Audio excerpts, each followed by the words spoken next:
I was reading Ray Beckerman's blog this week, and I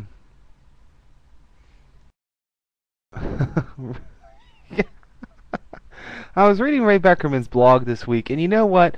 He's right. The Darwin Award, okay, goes to the RIAA on these ridiculous ass lawsuits, and I hope this link works. Um,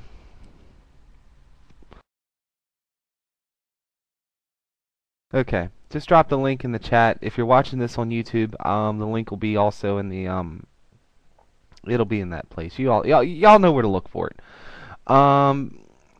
Ray starts off, ha ha ha ha ha ha ha ha ha.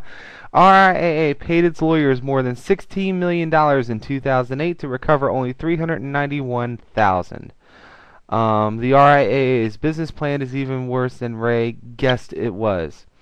The RIAA paid Holmes, Roberts, and Owen $9,364,901 in 2008, Jenner and Block more than $7 million, and Cravath, Swain, and Moore $1.25 million to pursue its copyright infringement claims in order to recover a mere $391,000. Ray also points out there are many other law firms feeding at the trough too. These are just the ones listed at the top 5 independent contractors.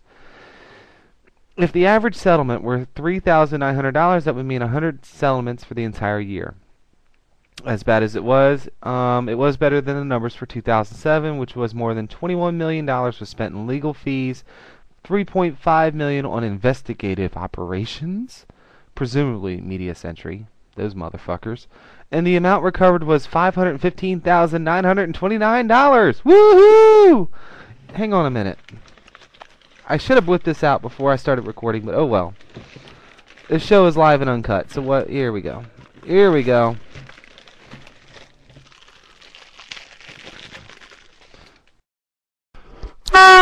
Yeah!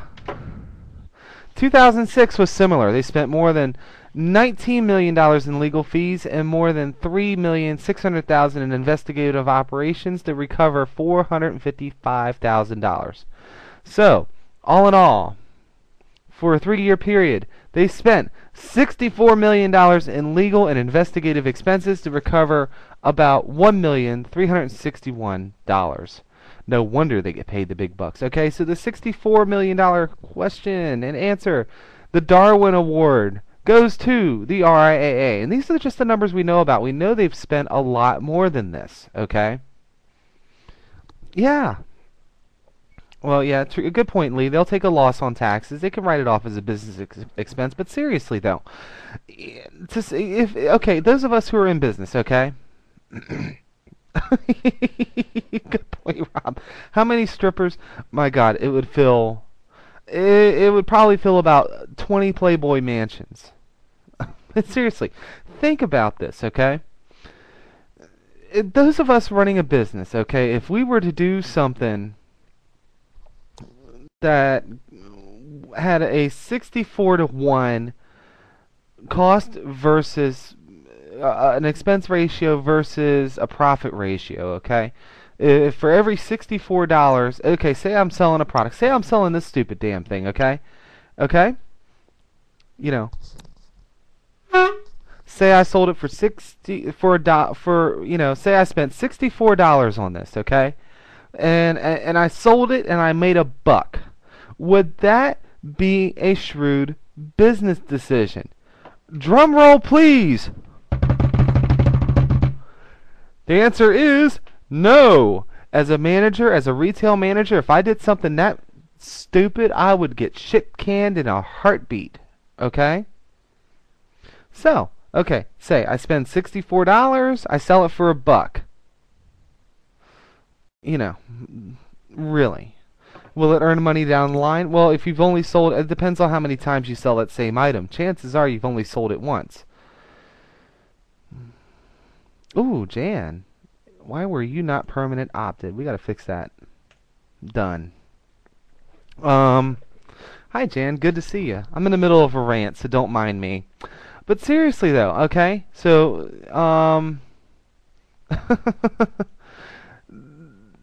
The recording industry in 3 years spent $64 million in legal and investigative expenses to recover about a little over $1 million. $64 million, they recovered $1 million. So, okay, and again, like I've said many times before, I am not endorsing copyright infringement. As a matter of fact, the music I play on this show, I am very careful with that. It's all original, all from independent musicians. Majority of it is licensed under Creative Commons, or was either given to me and there was an understanding with the artist or the musician or the writer that the music will be played, and the music is played for the sole purpose of promoting the musician. So, I do not endorse any kind of copyright infringement. You know, Angela caught me in the middle of a rant. Don't mind me. But seriously though, okay, and let me, for the newcomers that just popped into the show, let me drop this link in chat one more time.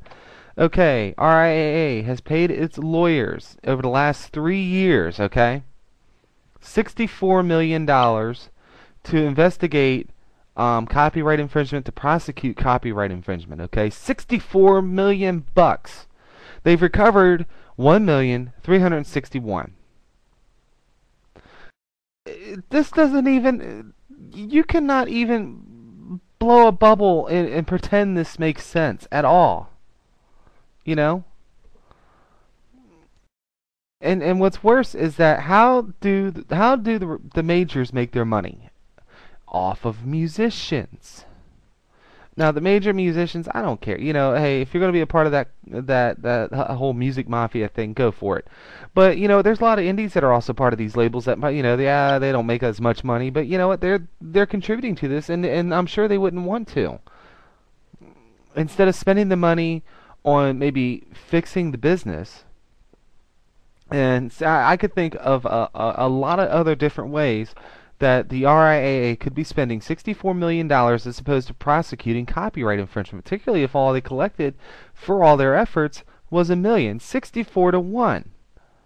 Okay, say they came up with better business models. Say they they could save the music industry. $64 million would definitely do that. You know. And they wonder why the industry is struggling. You know, that's exactly it. That's exactly it. Good point. Again, where did they get that money? Again, like with the whole, shaking down club owners, all these nasty practices that they do, to get the $64 million to spend on their freaking lawyers. Okay.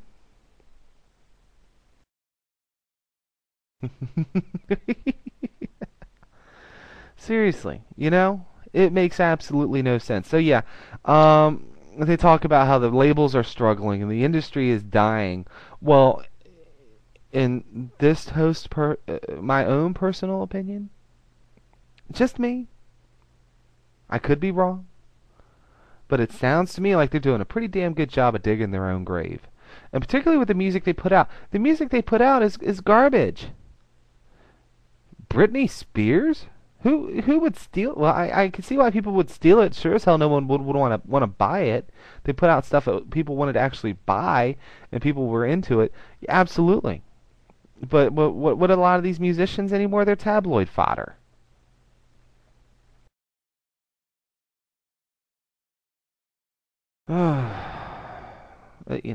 Seriously.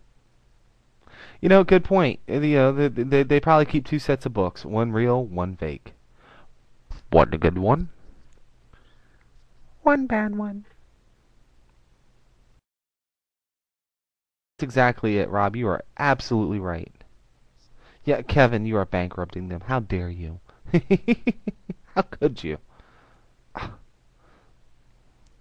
Good Lord. Anyway, but yep, read the article. And a lot of the articles that Ray posted along with it, if you're watching, especially if you're watching this on YouTube. Get educated. There's a lot of nonsense going on.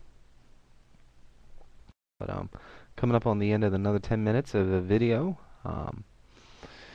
And this is Indie Spotlight Live. We're here on Blog TV every Sunday night, 9 Eastern. My screen name is Risky Business 04. Come check us out.